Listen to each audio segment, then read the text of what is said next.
ICMR यानी कि Indian council of medical research की जो नई गाइडलाइंस कोविड-19 को लेकर आई हैं, उसमें आईसीएमआर ने कहा है कि जो लोग कंफर्म्ड कोविड पॉजिटिव के कॉन्टैक्ट्स हैं, उन्हें खुद को टेस्ट करवाने की जरूरत नहीं है तब तक जब तक वो एट रिस्क कैटेगरी में नहीं आते। कोविड-19 के मामले में एट रिस्क कैटेगरी आप लोग जानते हैं कि जिनकी उम्र 60 साल से ऊपर है या जो लोग कोमॉर्बिड है, उन्हें माना जाता है कि उन्हें कोविड-19 का रिस्क ज्यादा है। इस वजह से कहा गया कि अगर कोई भी व्यक्ति कोविड पॉजिटिव टेस्ट कर रहा है, क्योंकि इस समय बहुत सारे लोग जो कोविड पॉजिटिव आ रहे हैं वो एसिम्प्टोमेटिक हैं, तो उनको लेकर ये कहा गया कि उन्हें तो पूरा क्वारंटीन का पीरियड फॉलो करना है, 7 दिन तक क्वारंटीन में रहना है और उसके बाद जब 3 दिन तक फीवर नहीं आ रहा तो वो डिस्चार्ज हो सकते हैं। लेकिन उनके कॉन्टैक्ट्स को लेकर ये कहा गया कि कॉन्टैक्ट्स को खुद को टेस्ट करवाने की जरूरत नहीं है। ऐसे में ये सवाल खड़ा होता है कि जहां डिस्ट्रिक्ट जम्मू में ये देखने को मिल रहा है कि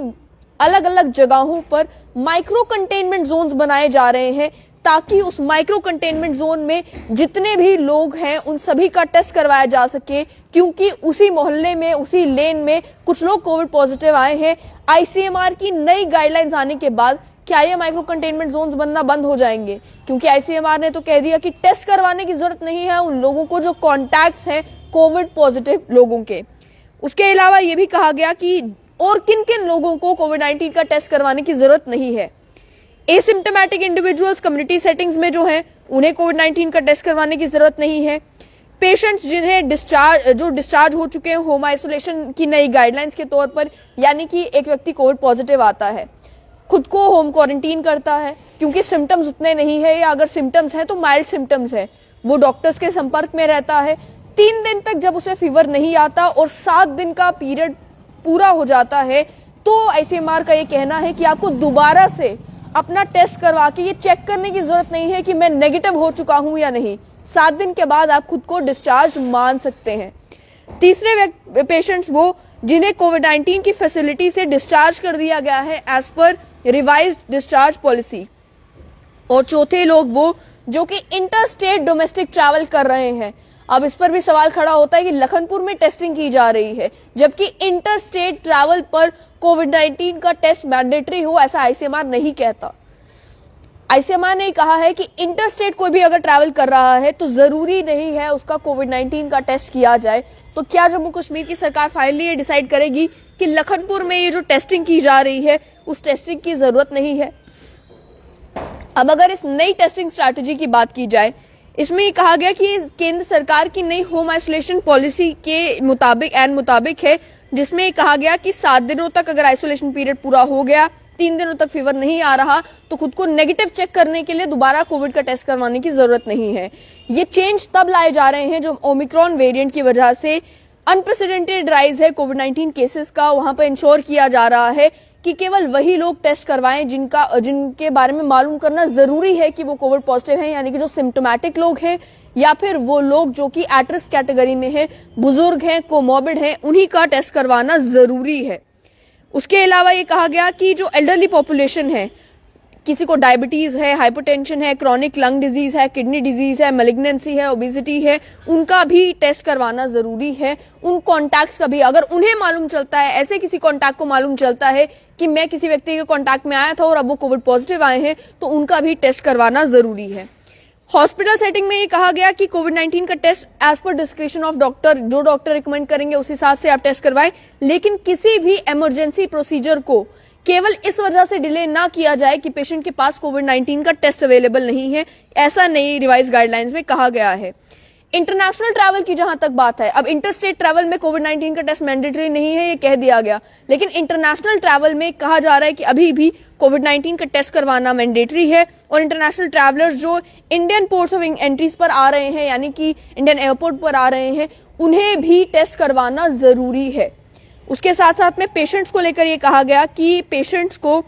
रेफर नहीं किया जाना चाहिए अलग अलग फैसिलिटीज में, सिर्फ इस वजह से कि जिस फैसिलिटी में वो पहले गए वहां पर टेस्टिंग फैसिलिटी अवेलेबल नहीं है। और एसिम्प्टोमेटिक पेशेंट्स जिनके सर्जिकल या नॉन सर्जिकल इन्वेजिव प्रोसीजर्स हो रहे हैं, इंक्लूडिंग प्रेग्नेंट वुमेन जो या फिर वो वुमेन जो नियर लेबर हैं,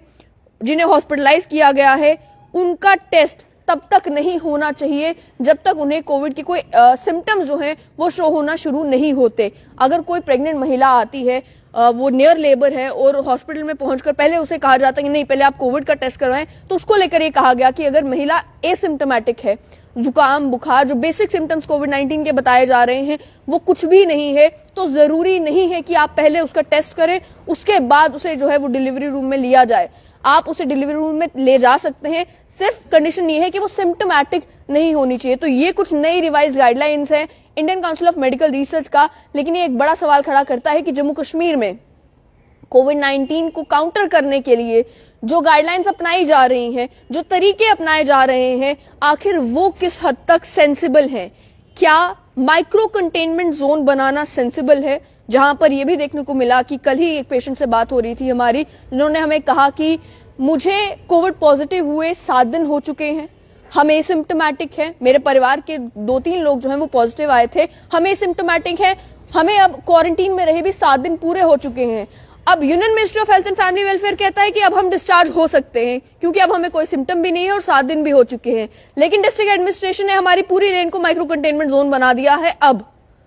तो उनका भी ये सवाल था कि अब तो 7 दिन का पीरियड पूरा हो गया है, हम डिस्ट्रिक्ट एडमिनिस्ट्रेशन की बात माने या union ministry of health and family welfare की बात माने। तो ऐसे में जहां पर आईसीएमआर ये कह रहा है कि वो लोग जो कोविड पॉजिटिव के कांटेक्ट में आए हैं लेकिन सिम्टोमेटिक नहीं है, एट रिस्क नहीं है, उन्हें टेस्ट करवाना जरूरी नहीं है, वहां जम्मू में अलग अलग जगहों पर माइक्रो कंटेनमेंट जोन्स बनाए जा रहे हैं ताकि उन सभी लोगों को टेस्ट किया जा सके जो उस लेन में रहते हैं, जो उस मोहल्ले में रहते हैं जहां पर कुछ लोग कोविड पॉजिटिव आए हैं। तो कितना सेंसिबल ये है। और दूसरा, बार बार अलग अलग गाइडलाइंस में ये कहा गया कि इंटर स्टेट ट्रैवल पर रिस्ट्रिक्शंस ना लगाई जाएं, इंटर स्टेट ट्रैवल पर कोविड-19 का टेस्ट मैंडेटरी नहीं है। उसके बावजूद भी देखने को मिलता है कि लखनपुर में भीड़ जमा होती है जिस समय टेस्टिंग हो रही होती है। रिसेंटली एक फैसला जम्मू कश्मीर की सरकार ने लिया जिसमें उन्होंने कहा कि आपका वैक्सीन सर्टिफिकेट भी नहीं देखा जाएगा, आपको टेस्ट करवाना ही पड़ेगा। उसका नतीजा ये निकला कि वहां पर हंगामा भी हुआ। लखनपुर में जहां पर टेस्टिंग हो रही थी वहां पर हंगामा हुआ, जो पैसेंजर्स आ रहे थे काफी दिक्कतों का सामना उन्हें करना पड़ा, लंबी लंबी लाइनों में उन्हें लगना पड़ा। जिस समय ट्रेन रद्द थी, बसेस चल रही थी, उस समय बसेस को काफी दिक्कतों का सामना करना पड़ा। ऐसा आरटीसी के ही कर्मचारियों ने हमें बताया कि वहां पे बसेस को रोका जा रहा है जिस वजह से दिक्कत और ज्यादा बढ़ गई है। तो लखनपुर में अगर वो टेस्टिंग ना हो तो हमारे लिए जो है वो बसेस को चलाना और ज्यादा आसान हो जाएगा। तो जब प्रॉब्लम्स इतनी सारी आ रही हैं, क्या जम्मू कश्मीर का प्रशासन अभी भी उसी एज ओल्ड मेथड को अपनाएगा कोविड-19 के केसेस को कंट्रोल करने के लिए, या फिर जैसे जैसे गाइडलाइंस रिवाइज हो रही हैं, union ministry of health and family welfare की नई गाइडलाइंस आ रही हैं, आईसीएमआर की नई गाइडलाइंस आ रही हैं, ये भी अपने तरीकों को उन नई गाइडलाइंस के हिसाब से एडजस्ट करेंगे?